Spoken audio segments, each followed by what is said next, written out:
Hello, everyone, and welcome to Explorers of Elsewhere, Tales from Elsewhere Sanctuary. I am your GM. My name is Nate. Hello, welcome. I hope you're having a lovely evening. With me are my 5 beautiful players. Hello, Livy. Hello. Hello, Julia. Hi. Hello, Georgia. Hello. Hello, Theo. Hello. And hello, Dan. Hi. Yes. So we are the Explorers of Elsewhere. If you've never seen us before, welcome. Hello. You've come at us pretty much halfway through Sanctuary at the moment. We're on episode 12 now. There's about 11 other episodes that you can watch, including our session 0. So do go back and take a little watch on them, but you don't have to. You can start from here. Have some fun. Make it wild. If you do enjoy this episode, give us a like. It's really helpful that we know that people are enjoying it. And if you're not subscribed to the channel, why not subscribe and see what else is coming out? We go live every Monday as well with a completely different game. Currently, at the moment, we should be starting Fabula Ultima, if that is correct, Dan. Yeah. Yes. So yes, that will be going live at 7:30 UK time every Monday, and that is leading on to our big campaign 4. So we do a big campaign of about 20 episodes every year. Oh God, Dan, don't want to do that to you. So we do that every year, and campaign 4 is just around the corner, all taking place in the Elsewhere setting. If you don't know anything about the Elsewhere setting, there's lots of other sessions that we've played. We finished campaign 3 last year. We've been playing a couple of other games that sort of take place in the Elsewhere setting, but we've also got campaign 1, which is D&D. We've got campaign 2, which is Blades in the Dark, and we've got campaign 3, which is Daggerheart, which is what we are playing today. If you like what we do and you want to help us out with a little bit of money, you can join as a member, or you can join on our Patreon, and you get access to future episodes before they're released onto normal YouTube. So if you are watching as a member to episode 11, you can probably watch episode 12 right now. That will be available a week early for members and patrons. You can also join our Discord, but that's absolutely free to join, and you can have a little natter with us. We share art, we talk about the games we're playing, we talk about anything else that's sort of happening in the TTRPG sphere. But also, if you're enjoying Daggerheart, we have an affiliate link with Drive-Thru RPG. You can click on that. It will take you straight through to the Daggerheart page where you can buy that, and also the expansion, which is coming out, I think, sometime in the summer.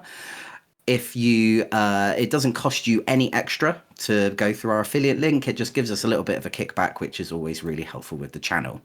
If you are watching this on the day of release, you may know that myself and my partner Chris, we run a comic event every year called Pride Comic Art Festival. It's a comic festival that highlights LGBTQIA independent comic and zine creators. If you are interested in applying yourself, applications should be open right now as of the release of this episode. So go to our websites, go to our socials. It's all PrideCaf, Pride CAF, and you'll be able to apply if you live in the UK. With all of that out of the way, don't think I've missed anything. No? Yeah? Okay. With all of that out of the way, let's go on to the intro.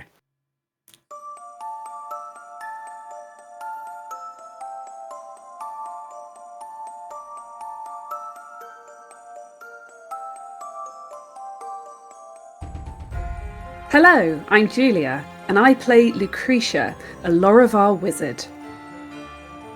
Hi, my name is Theo, and I'll be playing Pally, a Wolfkin Seraph. Hi, I'm Georgia, and I'll be playing Virgil, a Sangravar Ranger. Hi, my name is DM Dan, and I'm playing Mirden, a Wolfkin Guardian Druid. Hi, I'm Livy, and I'll be playing Bo, the Dragon Scent Warrior. And my name is Nate, and I'll be the GM for this adventure.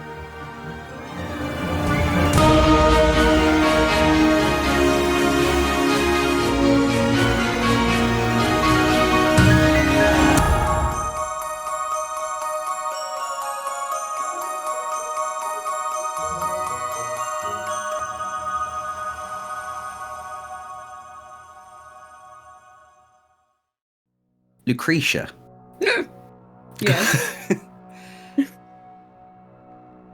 in front of you is a woman. A woman. A woman.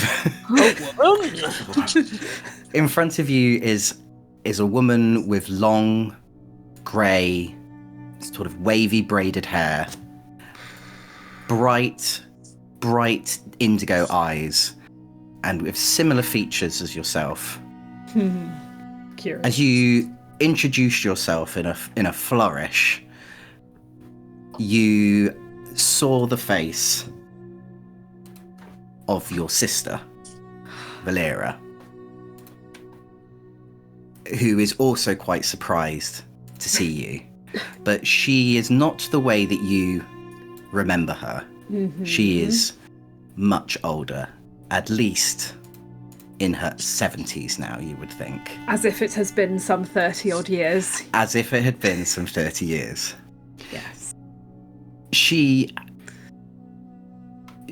hesitantly sort of lifts up her hands and almost goes to sort of reach for your face to see if you are real. And but she sort of stops herself before sort of going that far. She's like, this must be a dream, a wicked dream. Valeria, is it really you? Yes. Lucretia. Yes. You don't look like you've aged a day. Oh, Valeria. How can this be? You were gone. I mean, you were gone. I must have some confirmation. Tell me a secret. Tell me a secret that we would only know. A secret? Are you honestly doing this, Valeria? Valeria, I have crossed dimensions to find you. And now I'm here. You want me to tell a secret? Oh, okay. I've got a secret. Do you remember Randy Simmons? Do you? Oh, she flusters and goes like, I thought we were never going to talk about that again. Oh, shut up! And she pulls Valeria into a big hug, a very long hug. She feels that warm embrace from you and reciprocates it lovingly and just goes, oh, Lucretia, I thought I would never see you again. Well, likewise. But I'm here now. And you're here. And we're going to save Sanctuary. I mean, that's not the plan that we have. The plan that we have is to return back to elsewhere. Well, yes, that's what saving Sanctuary means. Yes. Where have you been? Where have you come straight here?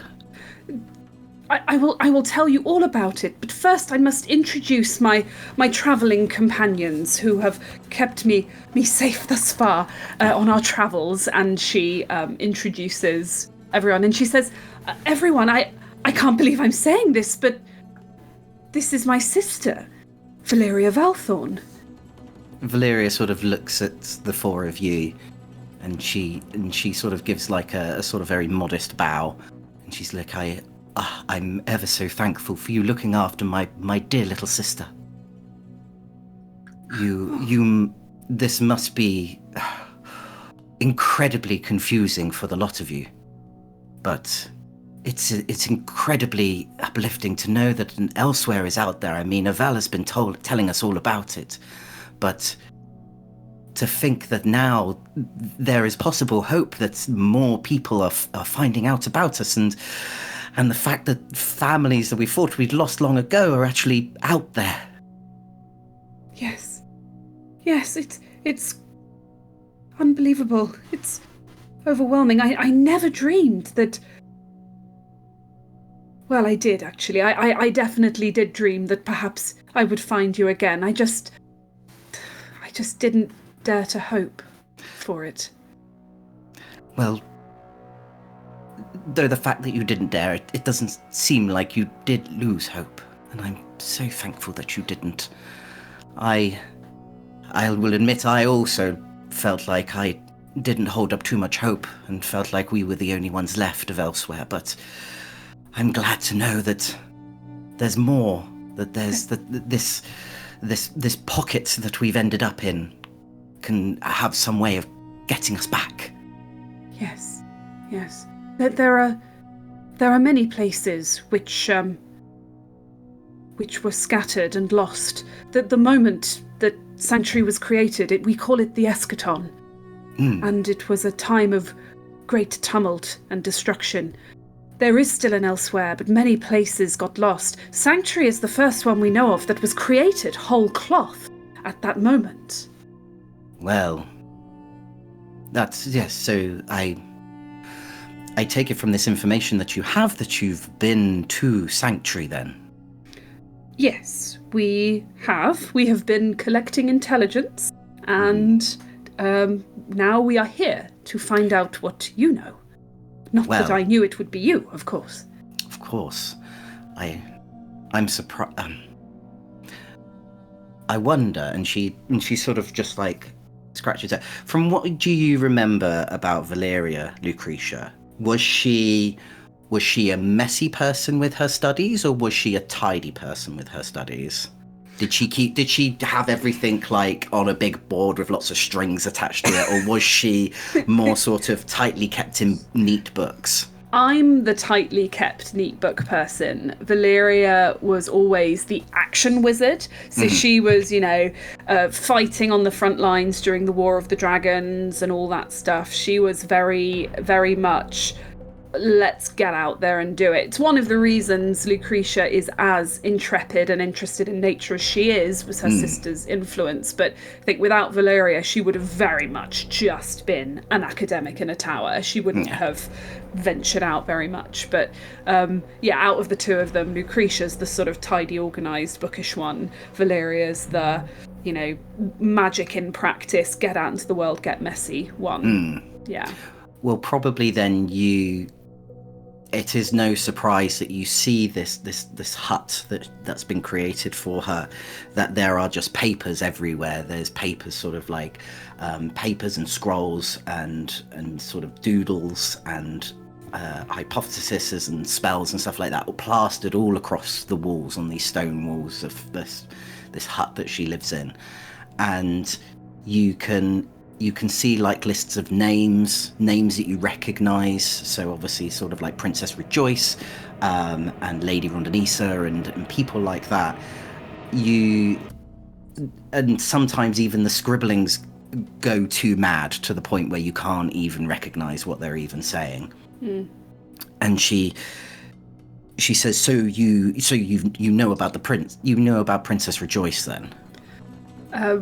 Well, and she looks at the others and says, yes, we know a fair bit, but I suspect that your presence here means that you had some fairly close dealings with her. I admit that they did not take kindly to my prying, and they did not take kindly to the knowledge that I found out. If you would permit me, then once we are settled here, I would very much like to compare our notes then on this princess. Of course. Carmen told me that you've had quite the fight out with the shadows. Let us rest. Let us go to the campfire. Let us rest and please, we have food. We have plenty of food and drink. Please do make yourselves at home. We're more than happy enough to keep you here as long as you need to. Thank you, Valeria. You're most kind. She guides. She kind of walks past all of you, and she guides you out of the hut, and she says, "I'd be very interested to find out what obviously Avala has been here for 6 months now, and he's told me all sorts about what happened during your eschaton and the Explorers Initiative and all sorts. Are you explorers?" We are indeed. I wouldn't have put it past you, Lucretia. Come. Let's let us head out. As the six of you sort of head out, and Valeria sort of moves you over to the camp where quite a few of the settlement people have sort of gathered round, and they're sort of sharing food, they're chatting, they're drinking, they're having fun. The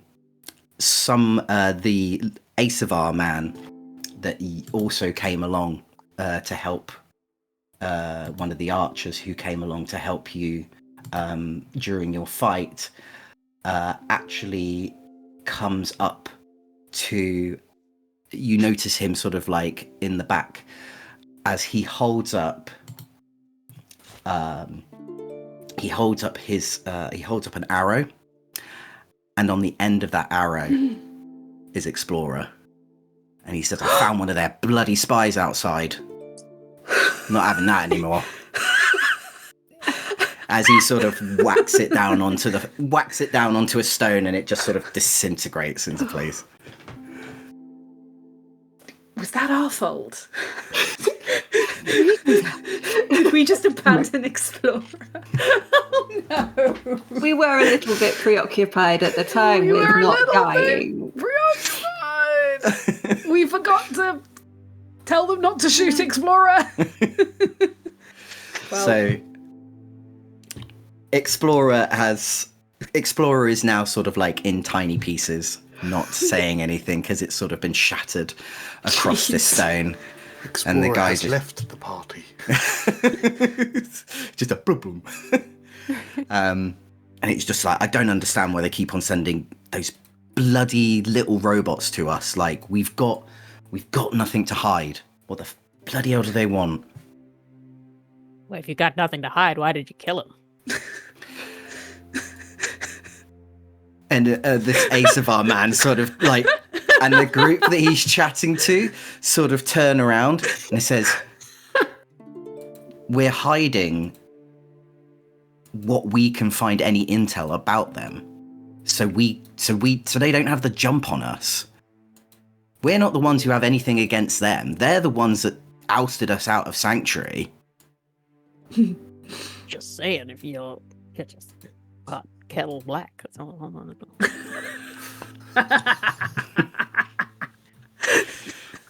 The warm greeting that you had from a few of these is now starting to slightly sour a little bit towards Bo. Kill that little guy. Kill that little guy. I'm a little guy. I could be next. Goodness me.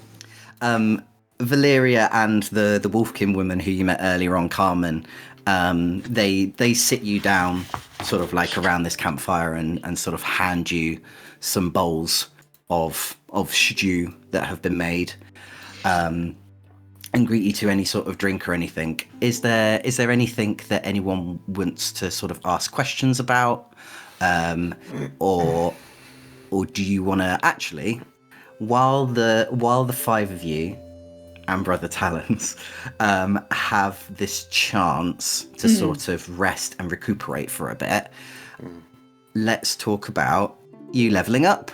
Hey. So you have all leveled up to level 6. So let's go round the room. Let's go with Livy first. Livy, what have you taken on in your level up? So Bo looks just a little more sneaky, a little more evasive, you might say, a little easier to hide. So I've upped his evasion, I've auto-upped his hit points. Try as we level up, it's more obvious how squishy I am. So trying to counteract that. And new level up card is rapid riposte or riposte, and which basically means if somebody tries to hit me and they don't, I get to stab them.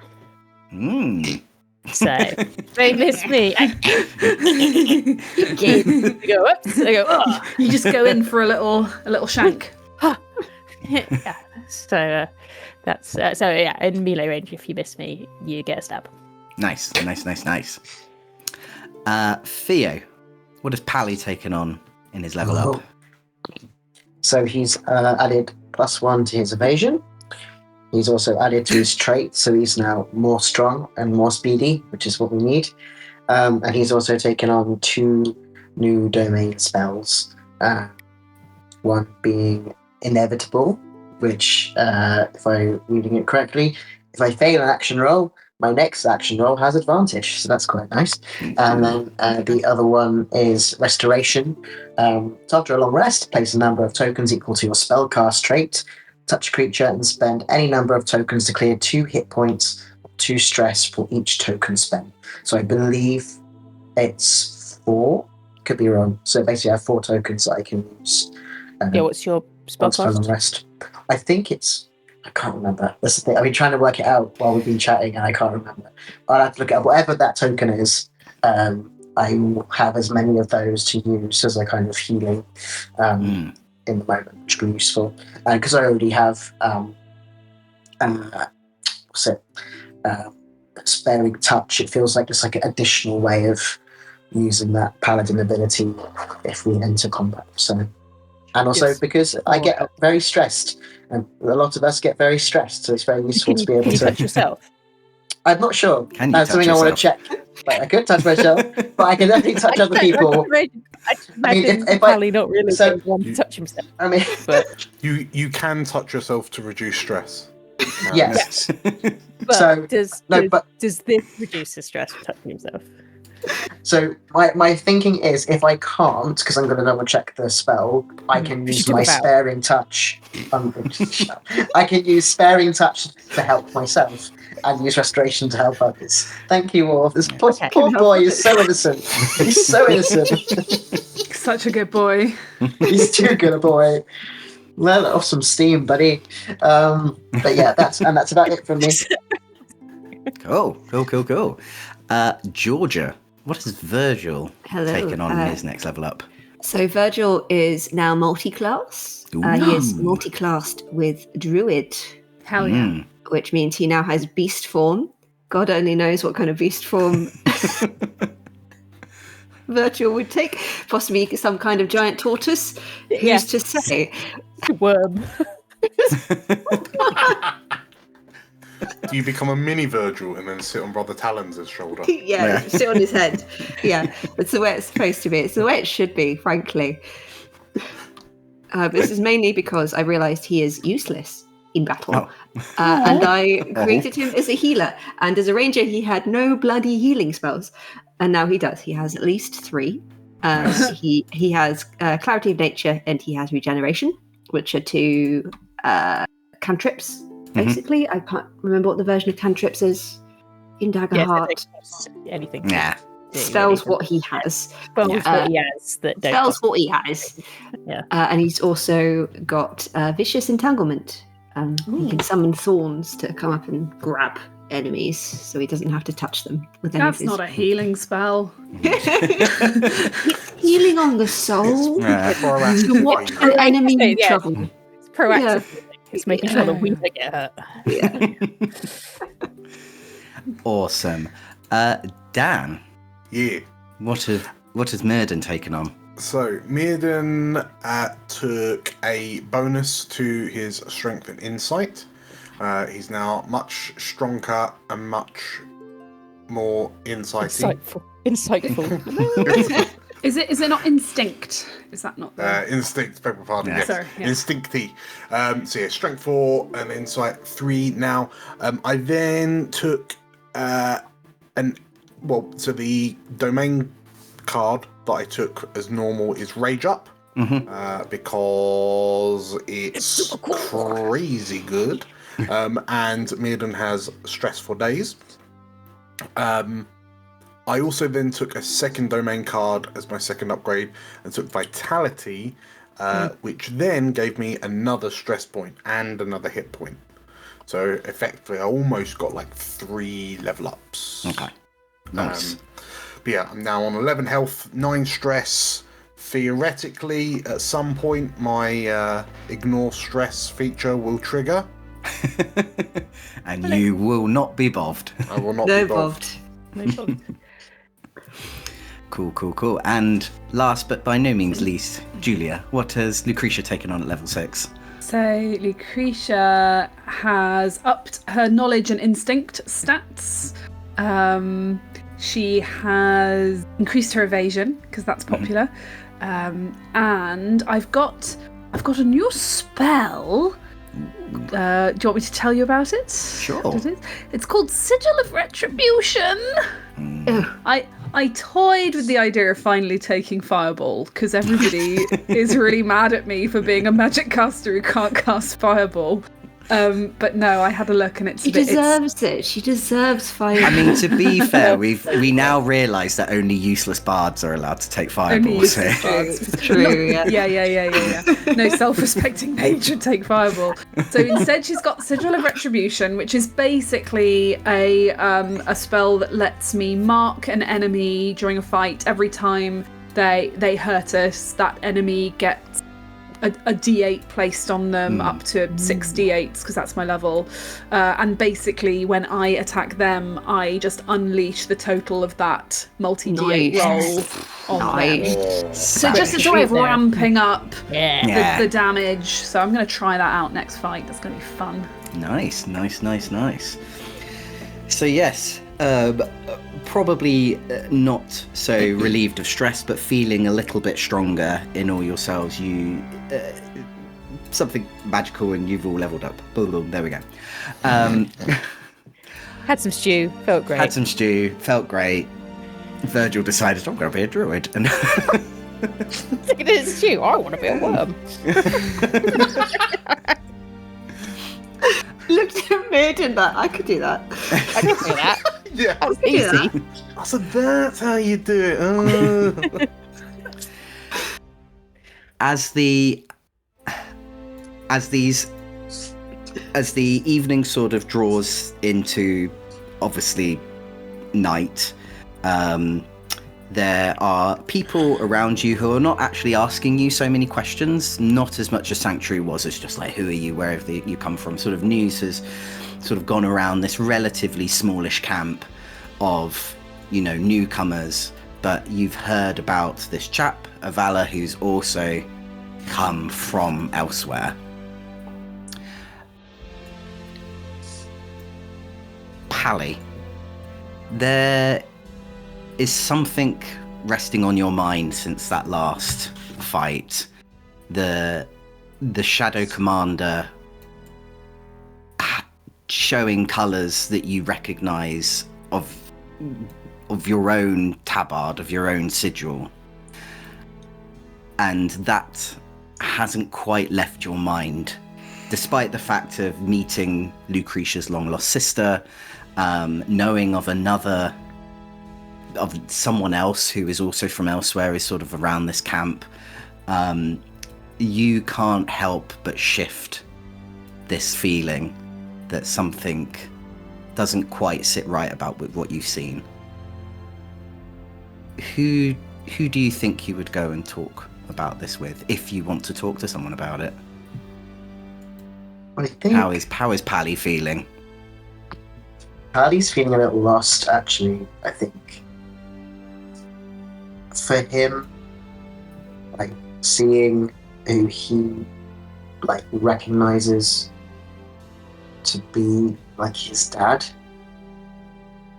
in the blue and white with the axe, it makes sense, but doesn't make any sense.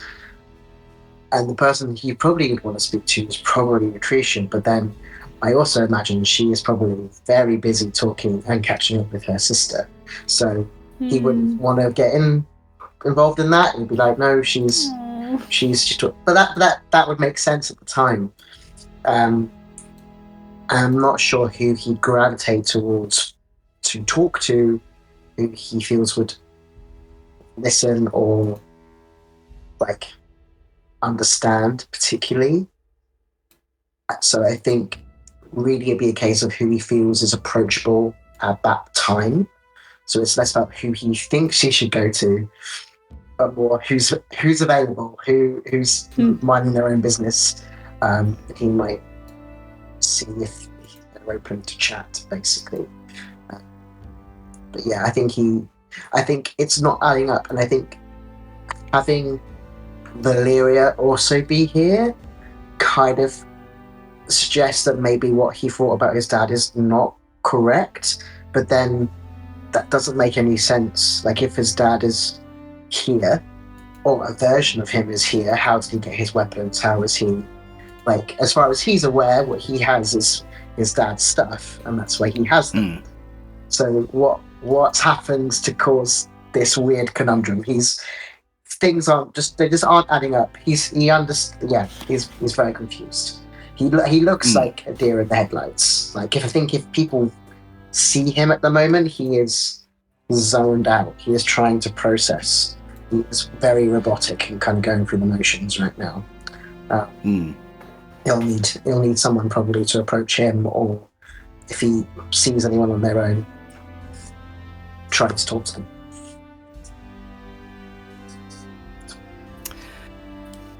With that, then, Pally, as you sort of look around your party, you can see sort of Virgil has sort of veered off to talk to some of the other folk. Obviously, Lucretia is deep in conversation with her sister. Bo has also slipped off somewhere, and where could he be? And much like yourself, Mirden is also sort of very pensively looking at the fire. You, with sort of, I mean, you've said you'd like to talk to Lucretia. Lucretia is probably the main person you'd like to talk to. I think Lucretia knows about his dad, so it's a little easier to broach that conversation. She's the only one who really knows outside the journey so far. Maybe in your head then you're thinking like, everyone seems busy. I'm going to wait until Lucretia is free. Until you feel a hand on your shoulder. You just sort of pats your shoulder. And sort of like standing next to you is this Majani man. Oh no. And he's like, And standing behind him is Bo.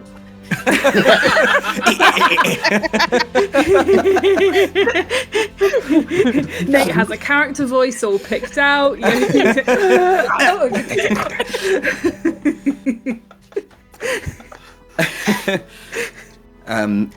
This Majani man, and he says like, he says, excuse me, may I sit with you?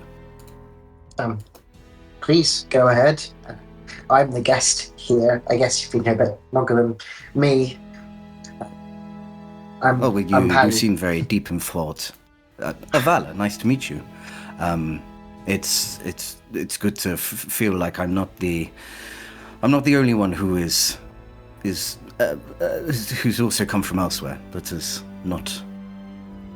not the only one who is lost here. So it's good, bad, I don't know. A good, bad situation for us all. Indeed. From what people are talking about, you actually went to Sanctuary, is that correct? Yeah, we were kind of led there.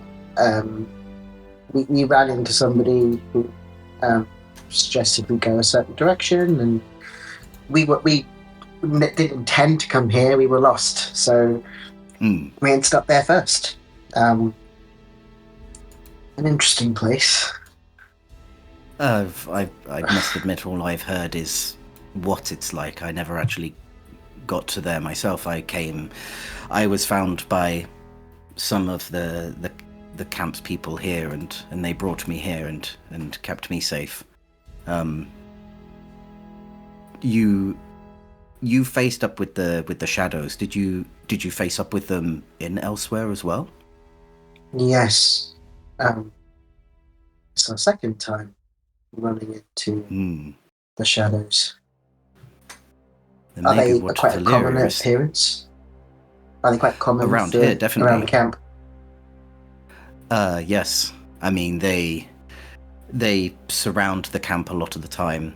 It's due to Valeria that means that they don't intrude on our parameters. She uses her magic to keep us safe. And yes, it's curious thinking that maybe what Valeria is saying is correct. That whatever has control over this world is actually sending them out into elsewhere. Do we know much Tell me, about you- shadows? Only what Valeria has said to me. She says they drain people of their mana. She is not completely sure what they do with it, but she believes that the magic that they maintain, the mana that they absorb from mortals, is then used to whoever powers this world, whoever keeps everyone imprisoned here. Interesting. And the fact that maybe even Valeria's theories are correct, that now that all the people in Sanctuary are all out of mana, have they now ventured off into elsewhere to collect from people there? I'm very lucky. I don't know how I ended up here. I don't know how I ended up in Sanctuary, but I was the only one. My comrades were unfortunately left to suffer. I don't know what happened of them. All I knew is that I woke up in a meadow of orange flowers, and then I ended up here. Interesting. Yeah, similar for us. It's a strange feeling. That you heard tell about the Shadow Commander, the one with the big axe. Is he arrive often? Do people talk about Yes. him, or is he just random? He's one of the bigger ones, definitely.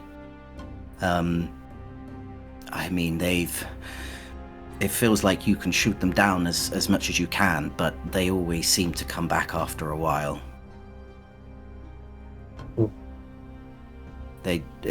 We still have yet to find ways to eliminate them completely. That's Whoever's something. manipulating this world is, well, they keep on making them come back. That's all we think anyway. That's all the camp can think of. At least Valeria thinks that anyway. And you guys have reason to believe it's someone in Sanctuary causing this specifically? Or someone outside the Sanctuary motivating events there? That may be something that you have to speak to Valeria about. I don't really know the ins and outs of her theories, but she believes there's something bigger that controls Sanctuary.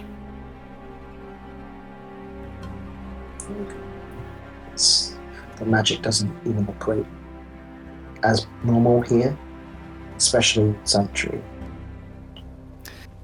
Have you Just found odd. it hard to... I do apologize. You're a seraph, am I correct? I am. Have you found it hard to reach your god? Maybe on the off occasion, feels like something gets through, but not often. Something is blocking something from elsewhere. Something around here is blocking any sort of intervention from elsewhere whatsoever. The gods, changes. I've noticed your friend is a Sanguivar.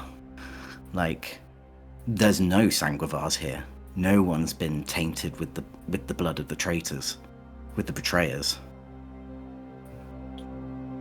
Which I guess suggests that they just can't reach here when it happened. That's all I can think of, and that's all Valeria can think of now that we've given her a little bit more information about what's happening outside of this world. But you look stressed. Would you like another drink? Say, tell me, if you don't mind, what were you up to? I was going to say, what were you doing before you ended up here? You were being so kind to talk to me, so... I was with a party that came from Falstrom. Do you know of it?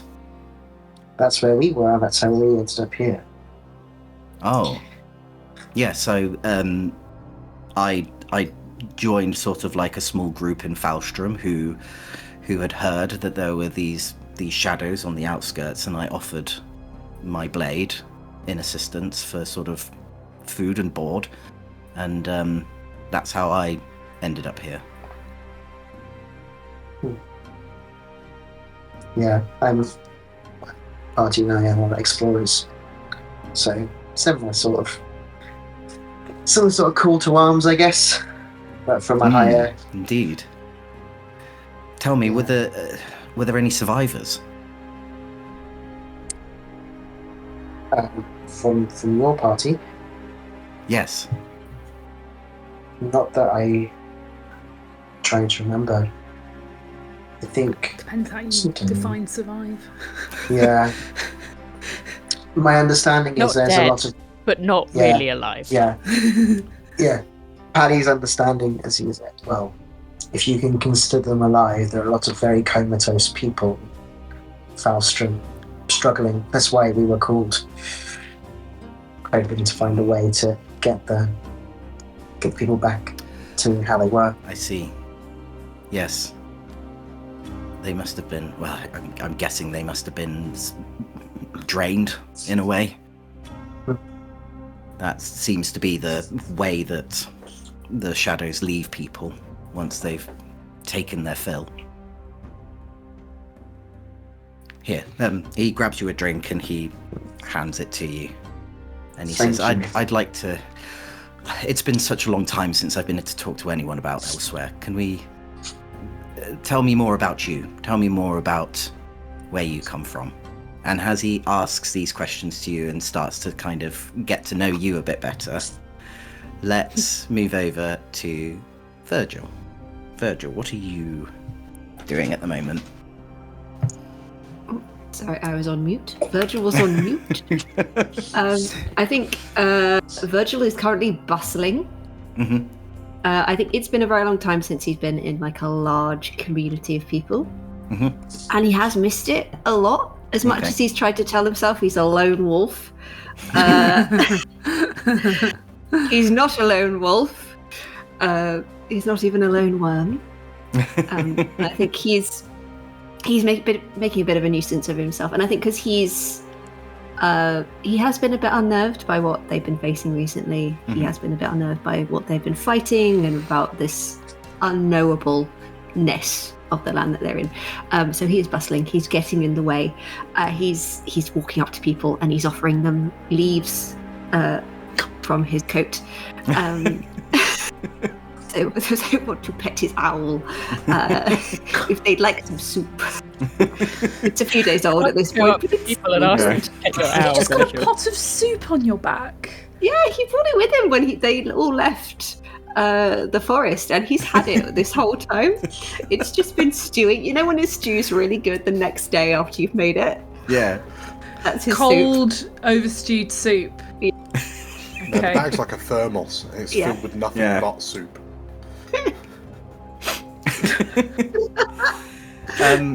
People are also very intrigued with you, Virgil, because obviously they've never seen a Sanguivar before, and they're very intrigued about your eyes, they're very intrigued about your demeanour, they're very intrigued about your owl, and they're more than happy enough to... They're probably not taking your soup just because they have their own stew. Right. But they're more than happy enough to sort of engage with conversation. And Carmen, the Wolfkin woman who you spoke to earlier on, she actually has she asked if Brother Talons would more than happy enough sort of sit on her arm, and he sort of sat there, and she's in awe of his pretty brute strength of taking out one of the... Feel the muscles. Yeah. And it's just... and You know, I just... didn't know he had it in him either. It's incredibly impressive, I must say. Like, You think you know an owl? You take him in, you nurse him back to health, and he's able to do all that. I mean, I haven't seen owls since I was a kid, but that was pretty impressive. I didn't even know they could do that. So, wow, yeah. Can he join us? Can he stay with us forever? Because we could really use that. We could really use that manpower, that owl power. But yeah, you guys seem to be able to look after yourselves out there. Did you and you've come from Sanctuary, didn't you? You've come from the town. Yes, well, nice people, friendly people. They took us in, they said hello. They attacked us with some creatures, which I understand wasn't intentional. Yes, it's a slightly strange place, really. Yeah. Not that I want to judge. Let me guess, they said those robots were to keep the shadow swords out. Yes, they did actually, and well, we weren't shadow swords, and they almost kept us out. Yes, well, I mean, that's not the first time they've tried to create something that will, like, keep non-sanctuary people out. Like, we've come up across them before. Like, obviously, when any sort of those automatons come along, we can't really trust them. We have to... Yes, that was slightly unfortunate. You don't happen to have all the pieces, do you? Or... Probably not. They have probably been incinerated now. We can't take any chances.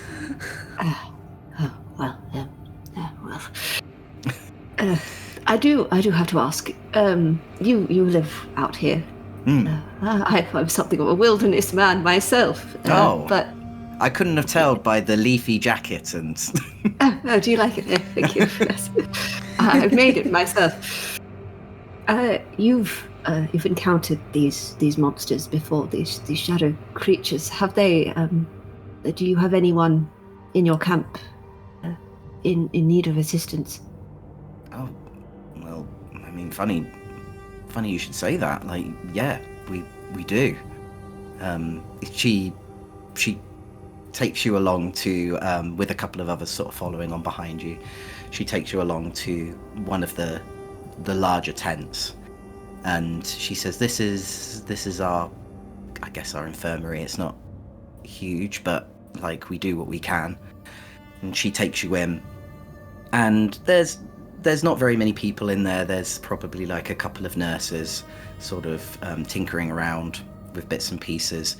But further off in the corner, there is sort of like this goblin woman who has the unmistakable marks of what you saw back in Faustrom. She's incredibly gaunt, probably not as gaunt as you remember the other patients being, more probably along the lines of when I think it was Mayor Braven who you were able to give some sort of magical healing to. So she's breathing quite heavy, and she looks quite, you know goblins to be sort of like these bright sort of yellowy greens or greeny blues, but she kind of just looks grey in her complexion. She's out like a light, and she's breathing just sort of heavily, but not ruggedly. She's sort of there. And Carmen, she looks down at the goblin and she says, yeah, poor Bolt, she's been like this for a while now. Probably a good, I don't know, like, I want to say like 9 months. She's slowly getting there. She was much more worse off when it first happened, but we just believe it just takes time. Like nothing seems to sort of get her better. She'll wake up from time to time. All we can do is sort of keep her alive, really. She's getting there, but yeah, it's brutal what they do to you if they get their swords into you, basically. Might I try something? Oh, please do, yeah. Oh, it did a little good back home, and sometimes you just have to keep trying. And he will kneel down and he will cast Healing Field. Okay.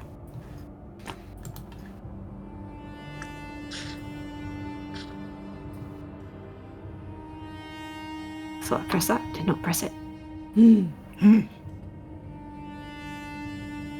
It's not the one I meant to hold. Hold.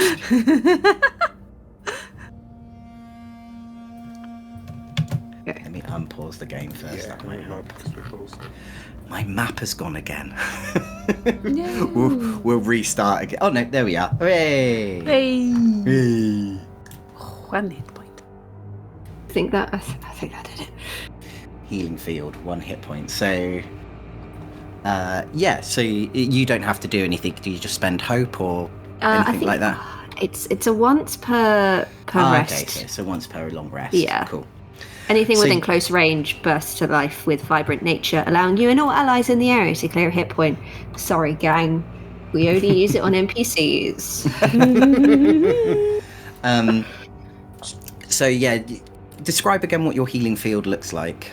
So I think Virgil kind of dusts himself down and he kneels down and he takes the goblin's one in hand and he gives a small prayer to Gogolden.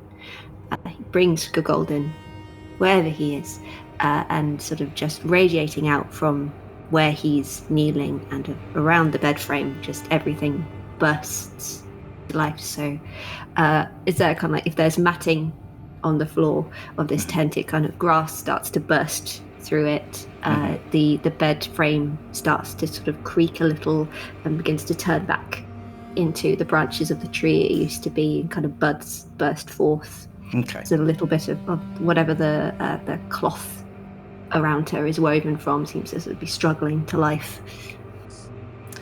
So when you cast Healing Field back in Falstrom, you, despite your own hesitations around your god, Gogolden, you can still feel them sort of imbued you with this power that you need to sort of help you with your healing. This time around, it feels a little bit more difficult, like trying to speak to a lover after like a very tempered and heated argument, and a sort of like a lover who's giving you the cold shoulder. Like the argument hasn't dissipated yet, and it's trying to almost try, and you're getting like a little bit of warmth back, but it's difficult to feel it. But that being said, you still make this grass grow through the mats, between the weavings of the mats. You can feel the entwining of these branches sort of spring out from this wooden bed. You can feel the woven fabrics of this blanket start to maneuver over the body, and as quickly as it sort of comes up, it then sort of goes back again and dies down. You see like this small amount of foliage, and then it sort of dies and then sinks back into what it used to be. But that being said, you do then see sort of like a little bit of sort of like a greeny yellow sort of turn back into this goblin woman's face as she sort of flutters her eyes a little bit and dozingly sort of looks up at you and Carmen, and she just says, oh, that feels a bit better. Hi Carmen, who's your friend? Rest, please. Don't stand on my account. She kind of nods weakly and sort of lays back down. And Carmen goes, that was amazing. I haven't seen her smile in so long. Like and she kind of takes your hand as well, and you could see that she's almost tearing up a little bit, and she goes, thank you. That was amazing. I fear it is the most I can do in the circumstance, but I seek to heal. Whatever this is, it's all I do. Is I seek to heal it. If there's anything we can do to help you, then just say the word, and we'll do what we can. Very kind. We'll pan away from the infirmary tent, and we'll go over to Myrden. Myrden, you're sat at the camp. You are sort of you're sort of keeping your eye around everyone. You can see over the fire, you can see Pally talking to a Majani man, sort of like roughly around the same age as him, maybe sort of like a few years older. How is Myrden feeling at the moment? So Mirden is like he sat down. He's kind of hunched forward, elbows resting on his thighs, and he's holding like the drink he's drinking in sort of like both hands, and peering over at Pally like when he's not like staring at the fire. And Mirden is currently like there's a frown etched across his face, but it's one of concern and uncertainty rather than irritation or irritation, which I think is his normal look. Still bitch face. Yeah. There is a definite troubled air about him. And as he takes like a deep breath and kind of looks down at the drink, he can kind of just about see his reflection in the surface of the drink and the amulet that hangs around his neck. The stone amulet with the yellow swirl of Artiosa.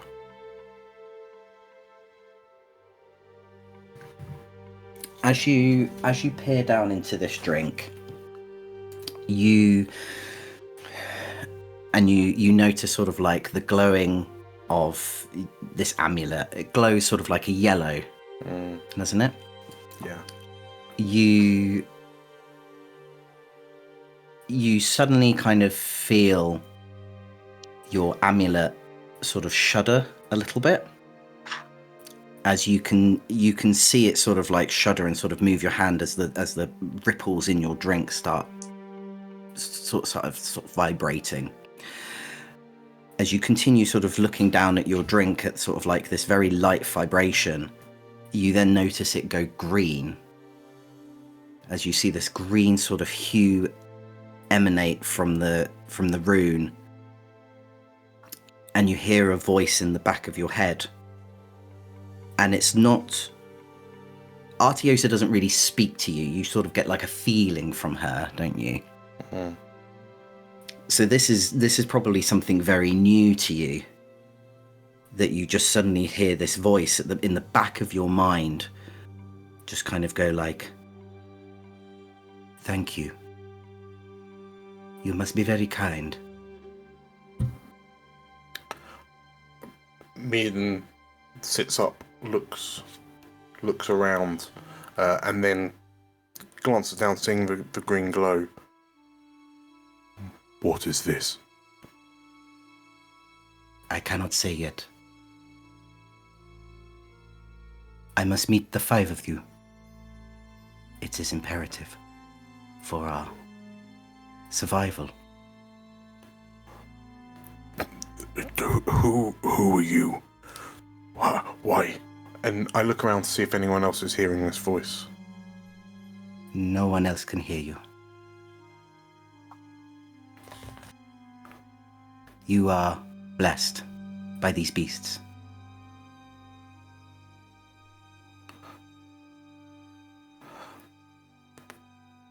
What? You haven't answered my question. Who are you? Why do you talk to me? That will come in due time.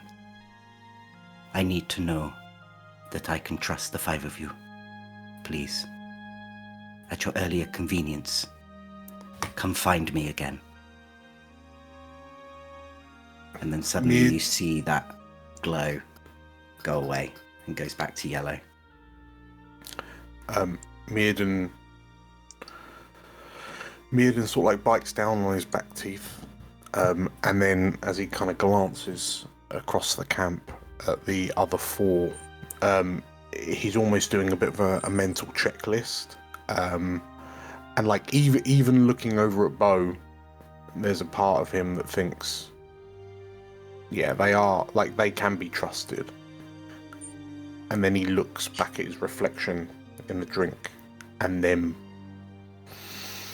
just a small voice in the back of his mind that says, but you can't be. The feeling that you had of that voice is now gone. And all you can feel, you can almost feel like a, not like a rage, more like an annoyance, but it's not from you, it's from Artiosa. Almost like a mother saying, who do you think you are coming into my domain?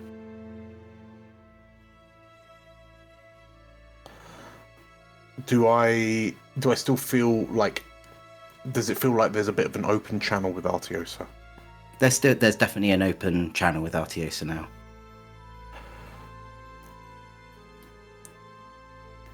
Why? Why does your gift fill my head with lies? When I enter these rages, I'm assaulted with memories I did not have. Memories of fighting in the Dragon's War, battles I did not take part in. Why do you flood me with these illusions? As you ask this question, you can feel almost like the scornfulness of, like, you're a child being scorned. No words are being said between you and Artiosa, it's just that feeling of a parental figure scorning you.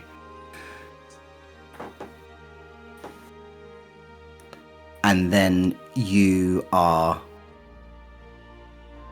shown a vision. You don't know whether or not it's in your mind, if it's in the drink. It's just somewhere around you of a house, in a sort of meadow, close to a meadow, in a peaceful green area, cherry blossoms around, or what we would know as cherry blossoms, pink blossoms that sort of flutter in the air. You feel the warmth and the love of someone, a woman who you knew, who you shared tender moments with. A small girl with a bracelet around her wrist that twig something in your memory, and you can't quite get to it, but the feeling doesn't enrage you, it warms you, and you are calm.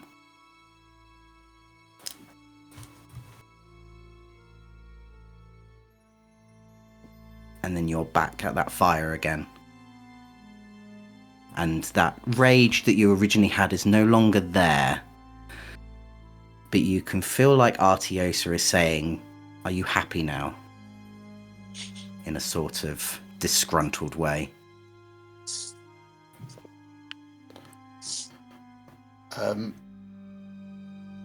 Meaden, I think he just blinks and he's sort of like staring off into short distance because the memories of this family that I feel just as real as the memories of fighting in the war. But they feel lived in, but they can't be. And he bites on his back teeth again and drinks the drink to ripple the surface so he can't see himself anymore.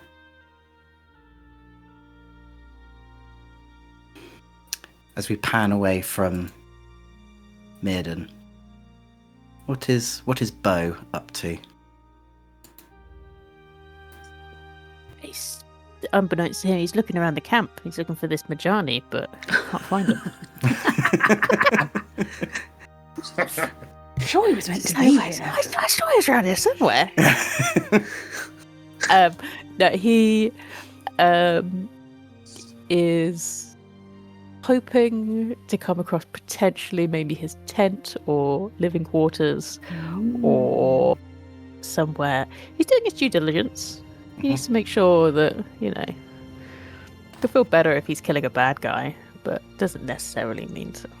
No. So if he's got letters about how evil he is, that would be great, but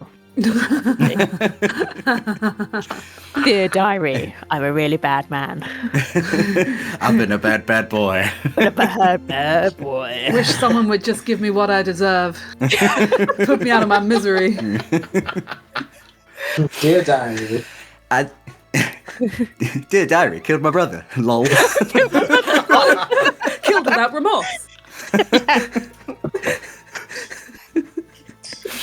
So Bo, Good shot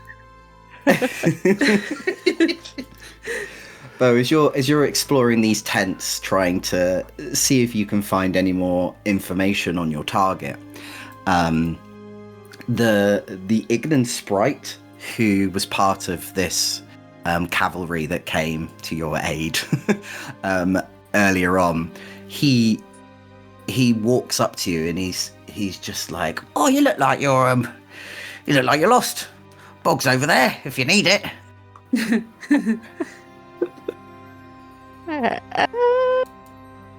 That's exactly what I was looking for. Well, thank you, my fine sir. Oh, you're quite welcome. Go on, you could afterwards join us for a drink. We'd love to hear more about what Elsewhere's like. Where are you? I'll catch you up. Whereabouts are you? We're all just round the fire. I'll see you in just a sec. Okay, that doesn't sound suspicious at all.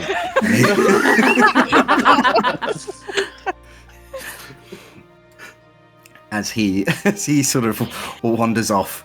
You need anything else, you just let me know. Ignorant sprites. So gullible.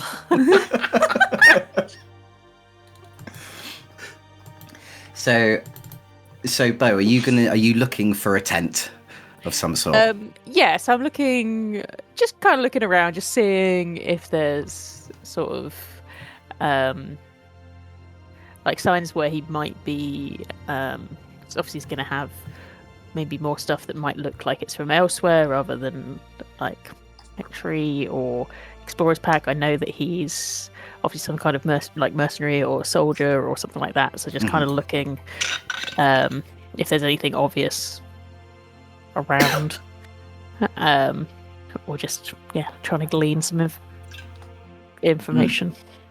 Give me a presence check and see what Presence? you can find. Yeah. No, not a presence check. No. Sorry. Give me an instinct. I just did a presence check on that ignorance sprite, and he 100% believed me. So He had a difficulty of 1. Aww. So I was looking for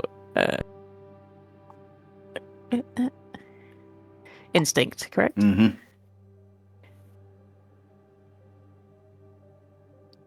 Ooh, that's a solid 7. 7 with hope.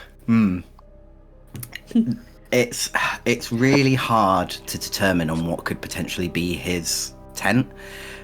Even with your sort of hunting skills, like these tents look pretty much the same. You do sort of dip your nose into one of them, but you are caught off guard by walking in on a couple of sprites changing.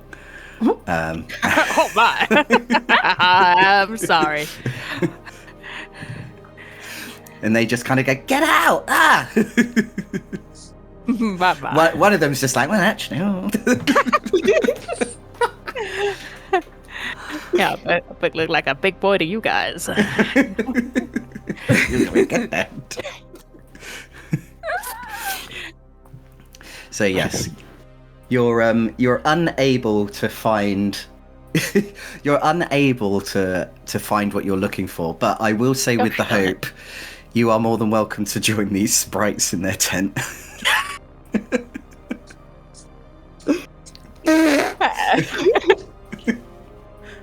Just get distracted for the next hour. Yeah.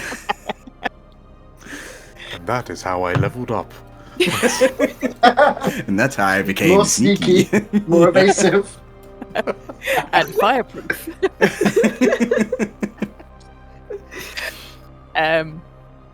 Well, I will go and hang out with my clothed sprite friend Okay. by the fire. So one of them just kind of goes, "No, not my type." you kind of get the impression that they are not probably interested. So yeah, you go, "Not interested either." You wander back to the campfire, where you see that this Ignan sprite has actually joined your target, who is also talking to Pally, and they are all having sort of like a nice little chat around the fire. Virgil has come back with this Wolfkin woman, Carmen. Myrden is grabbing himself another drink, probably. Lucretia, you are, I'm guessing, you are sitting with your sister. Yes. She has asked you a barrage of questions. Mm-hmm. And she's asked you all sorts about sort of like what elsewhere is like at the moment, how you got here, what you've seen, obviously the same sort of stuff that you've answered a million times to everyone else who's asked you to sort of come in here. Is there any particular questions that you've asked her? Well, I obviously have asked her how it all played out, sort of at the moment of the eschaton ending up here, and what it's been like for her for, all these years, obviously acknowledging the disparity in our ages now, the fact that it's only been about 3 odd years of time over in the main elsewhere. I think those would be, but before getting down to the business of trying to figure out what the heck this place is and how it works and everything, those would be the main theme, what she'd have been asking Valeria. Valeria, she has described that there was a battle going on before the eschaton hit in the city of Soleimani, which was the city that she had been asked to attend. She knew that there was some conflicting evidence regarding the Asavar High House that was looking for protection but it was up in the air of whether or not the house that was more was a Phaesto house. They sort of worshipped and the dragon Phaesto. Mm-hmm. There was conflicting evidence on whether or not they'd actually turned to the Betrayer side, to the side for Arcane, for mortals to be able to gain Arcane whenever they want, and so sided on with the Betrayer dragons and also the Betrayer armies. She said when she got there, it looked like that the Soleimani family really had no choice. When it came to it, they had been blackmailed into joining the Betrayer army. And that she was aware that a bunch of other squadrons from all over elsewhere had been sent to help sort of overthrow this sort of blackmailing party that had sort of taken over Soleimani, which she was part of this sort of like this backup that was coming along. And then the eschaton hit, and then they found themselves here, and she says I don't know what you call the eschaton. We don't know what actually happened and why we were chosen. You know, as there was a fair few hundred of us who made it through into this void. And you know, it was awful to begin with. All sorts of creatures, all sorts of sightings that we couldn't understand or even, you know, comprehend a lot of the time. And then things just started sort of popping up around us. Trees, grass, flowers, all becoming sort of crazy and silly and as you've probably seen before, the sort of like the unexplainable mushrooms and the floating backward rivers and things like that. When it became apparent that Princess Rejoice was creating these, I tried my best to assist her in a way, as any good mage would. They're obviously a child with such power, but during my time with the High House, I found some disturbing developments. It seems that the princess can create this world, this sanctuary, but something else manipulates it to the comfort of the princess. What do you mean, manipulate? Well, do you think a young child would create such awful creatures as these shadows? Well, no, I suppose not. So there's more to it. There's some kind of controlling power here? I believe that is what's keeping us away from elsewhere, this over-controlling power. And with over-controlling power and not much access to the gods, they've had to find this power from somewhere. First, I did lead to believe that they had been slowly draining it from the people of Sanctuary, from everyone here.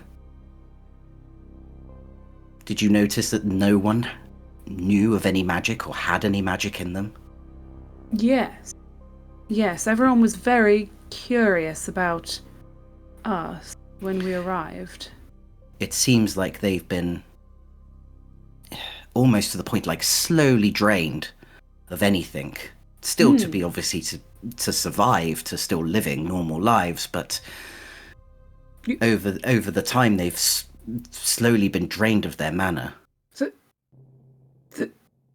the people of Sanctuary are the power source? They once were. Not anymore, now that they no longer produce enough.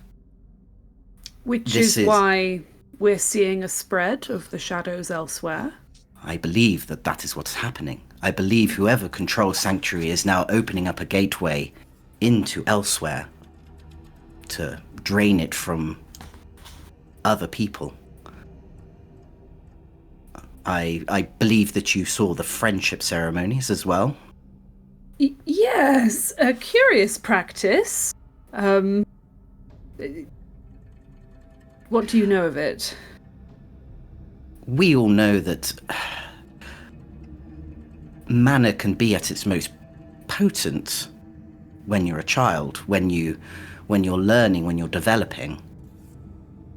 These friendship ceremonies are not just a way of keeping the princess entertained and keep her company. They're also a way of generating the source from its core. How so? They choose the most powerful children. They bring them into the palace without their parents or other guardians knowing. They basically drain them of all mana.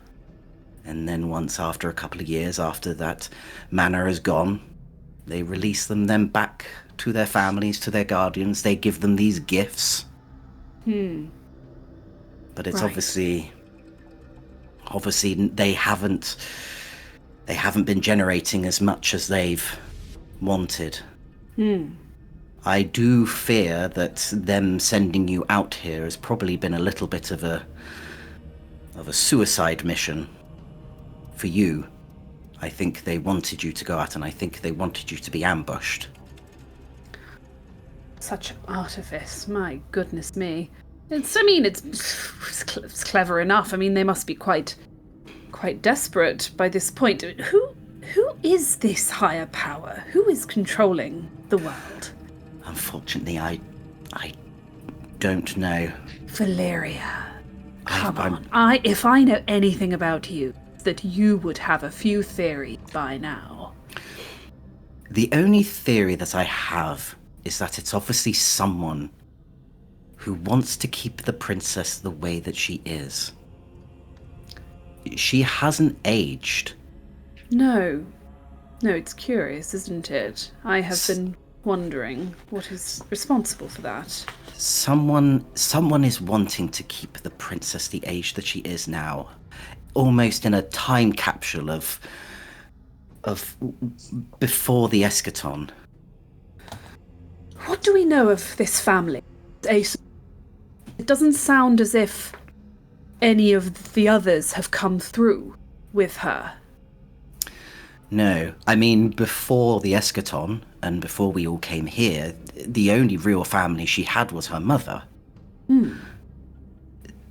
And it is believed that this blackmailing and this dealing that happened with these betrayers was all done through her mother.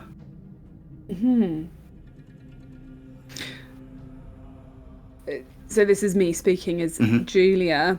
So Phaesto, one of the betrayer dragons. Which one? Phaesto is a divine dragon. They were worshipping Phaesto And then previously. they were blackmailed. Then they were into- blackmailed into yes. Okay, yes. Phaesto's a little guy. Why is The this little little guy. guy? Yeah, I just couldn't guy. remember Guy. if he was divine or arcane. No, he's divine. Yes. He looks like Bo.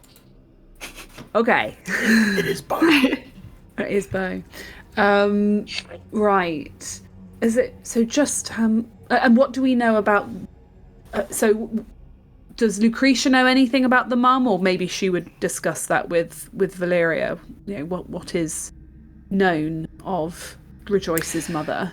Yeah, I mean, Valeria would talk to you about it. She would go, well, that would have been Lady Blessing. Lady Blessing would have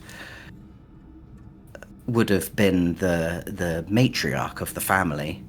But since the eschaton, no one saw any of her. She never made it to Sanctuary. The only one who made it was Rejoice. Nate, do we know Lady Blessing? Do we know if she came through in the eschaton? Do we know if she died? Was she ever accounted for? You roll me a knowledge check. Sure. I would like to claim my experience because I get it. No, it's not experience. Sorry, it's an ability that gives me advantage on history, culture, politics, prominent people and places because I know lots of stuff. So how do I do advantage again? You just here we go. added.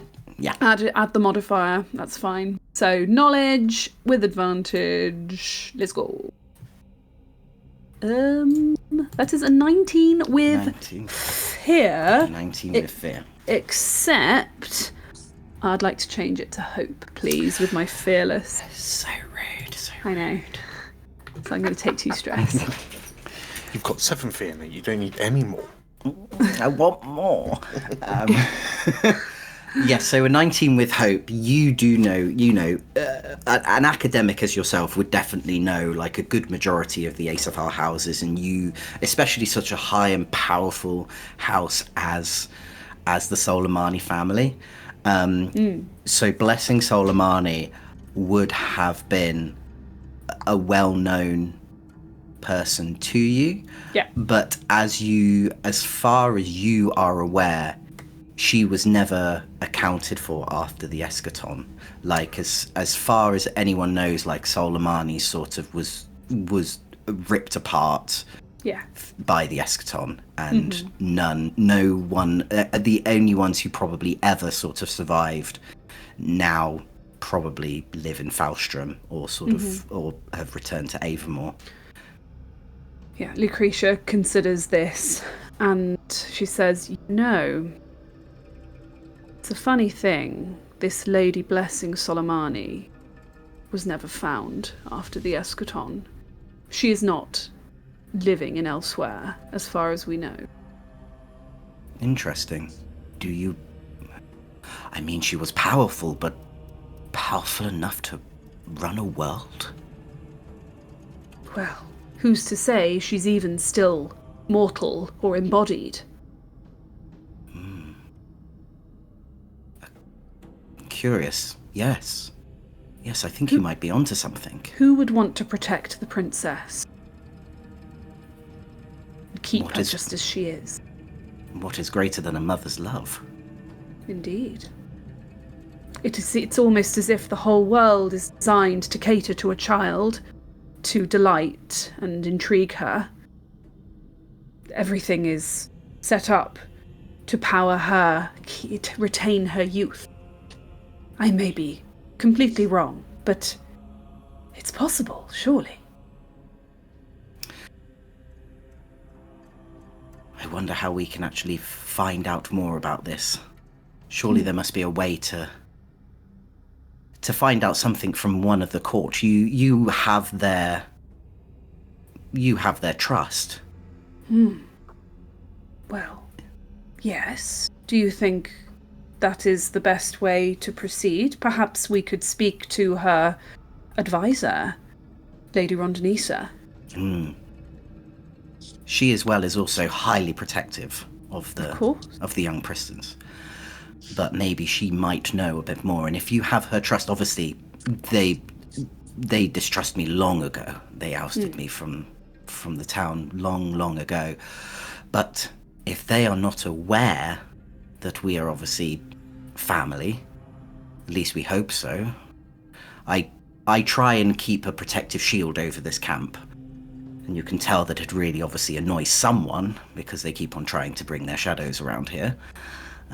But unfortunately, I have not been able to leave anywhere else. I have to keep these people safe. Of course. These shadows, we think that they are ensuring the world stays powered, but we also think that they are somehow the key to